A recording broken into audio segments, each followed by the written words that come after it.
Now, South Africa's poultry industry is calling for a hefty hike in import tariffs for frozen chicken portions.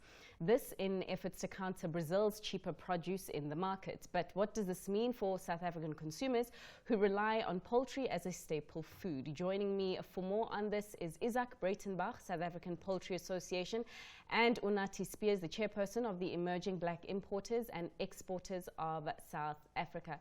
Thanks so much for your time. I mean, ultimately, I think at the crux of this is if we just start at the consumer level, right? There is empirical evidence that has shown that increasing tariffs comes with a concurrent increase in the prices that I and you have to pay for your chickens. And this is why you guys are opposed this additional increase in tariffs. Should you get more help from government? Because I do understand that help has already been given. Does this mean that I'm going to have to pay more for my chicken?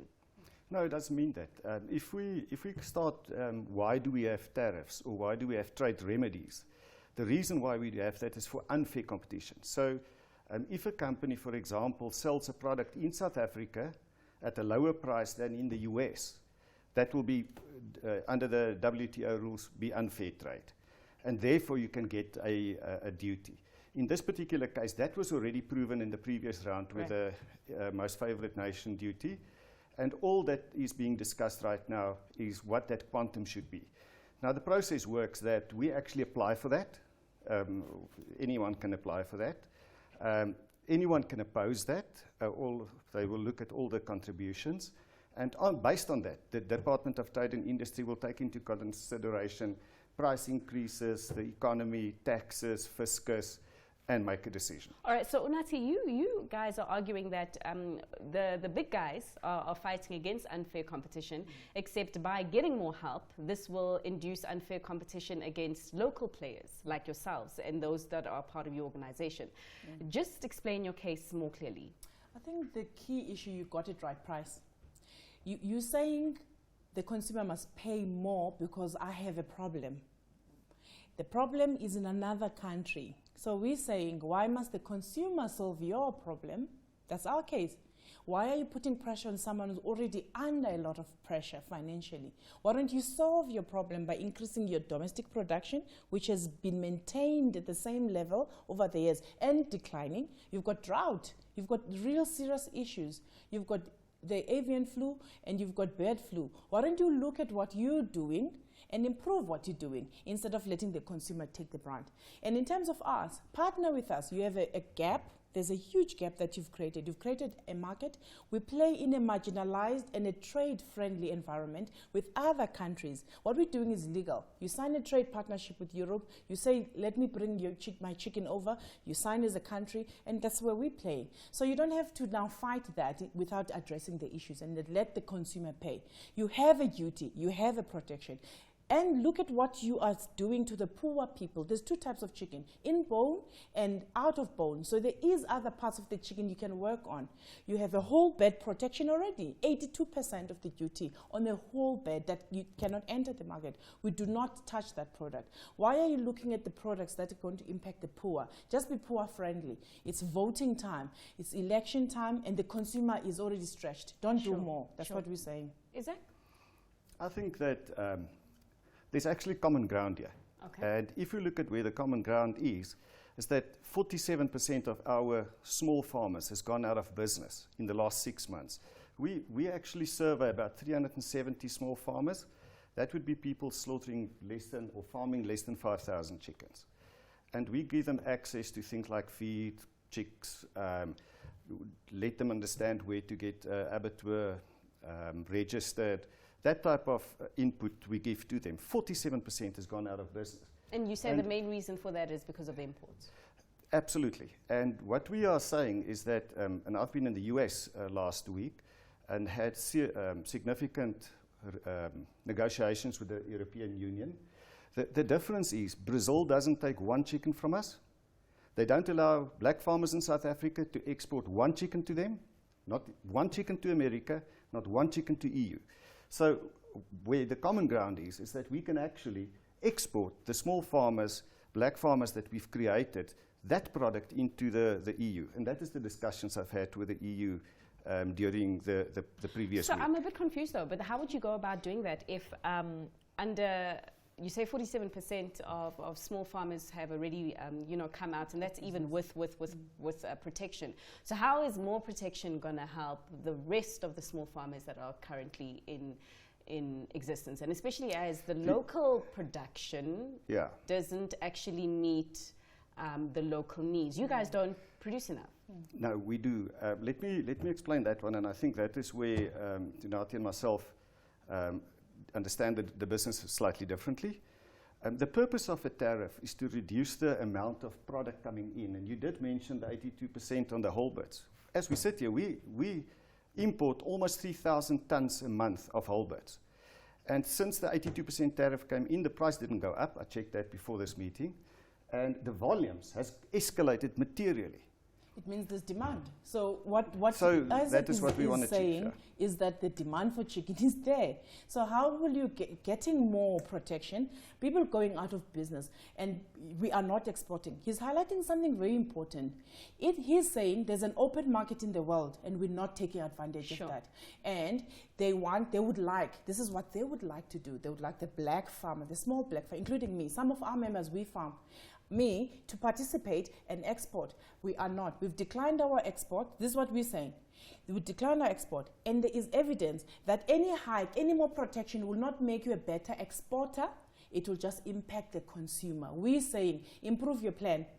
Get on with the export, increase your production. Let the consumer relax and try and solve your problems within the context of where you are. We are importers not because we want to import. We're in business. We have a segment. We service a customer. Someone is looking for our product. We're taking advantage. We're employing 15,000 people in our industry, and we are interested in growth. So you can put us out of business by not demanding our product.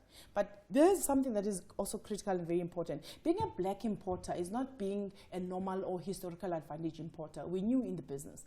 And our role has been given advantage by what government gave to us through AGOA, which is the US import agreement. What it allowed us to do is to formulate business transactions through a value chain assistance. The US government entertains that by allowing us to learn how to do better production of chicken, how to produce better. I think our country can learn from that. Are you saying government can maybe learn from that, and also maybe the industry, your big players, can also be more supportive in growing the emerging farmer space, so that we don't need to import? Because ultimately, I mean, importing, we're exporting jobs, right? Absolutely. If we look at that particular example that Unati mentioned, the way that the AGOA agreement came about was that Minister Davies, in terms of the steel, America was going to put a tariff on our steel if we didn't allow the 65,000 tons to be imported from the US tariff-free. In the space where the small importers play, that tariff will not affect that.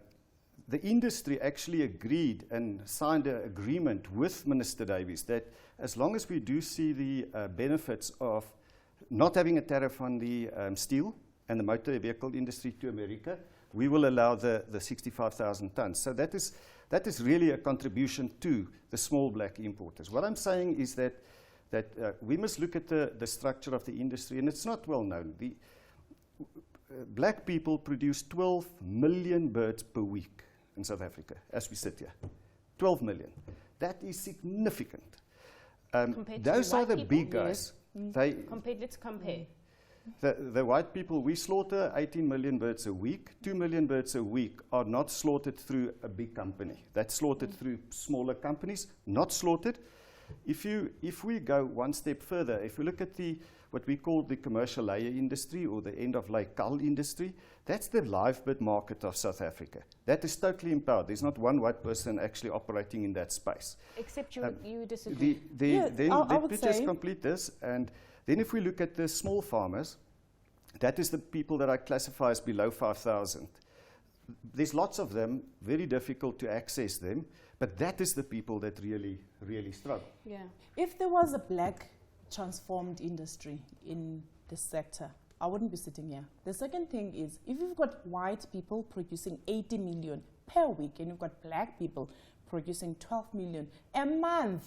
There are 60 million people in South Africa, and 55 million of them are black. So how can the white people be producing more than the blacks? It doesn't make sense to me. What Okay, we so say, what needs to transformation, happen? Yeah. transformation. If you feel, if it's imperative, the partnership is important. We're black importers, we're playing very nice in our space. We get support from the white importers, which is rare. We get all the necessarily technical know-how on how to move and ship all our consignments into the country. We get support from the other governments. The Brazilian government is supporting, the US government is supporting. We think that the industry needs help, and it needs help not by making the consumer pay a price. It needs to change itself. Change that 80 million and the 12 million, look at that. Just change that, just transform that. If alone you look at it, remember black people are smaller. We run small businesses, there's 105 of us, and we employ 2 or 3 people. It changes everything, it changes the game. Change the 80 million and swap it with the 12 and see the impact it will have in the small communities. Those people that went out of business, sometimes we also got out of business. It's because the price differential becomes harder. When the consumer is pressed, they will not buy chicken. Don't add to that price. You don't need that. No, for sure. And if you're making I'm sorry, profit, I'm going to have to wrap. And yes. I do understand that there's a lot, and I think that there's a lot of agreement on many levels here. And I think a follow-up conversation on exactly what can be done or what should be done to transform more. I hear your argument to say that already a lot has been done, but you can clearly hear that much more needs to be done is warranted. So I hope that the both of you, or perhaps your representatives, would be available for that. But many thanks to my guests there who unpacked the ongoings in the poultry industry.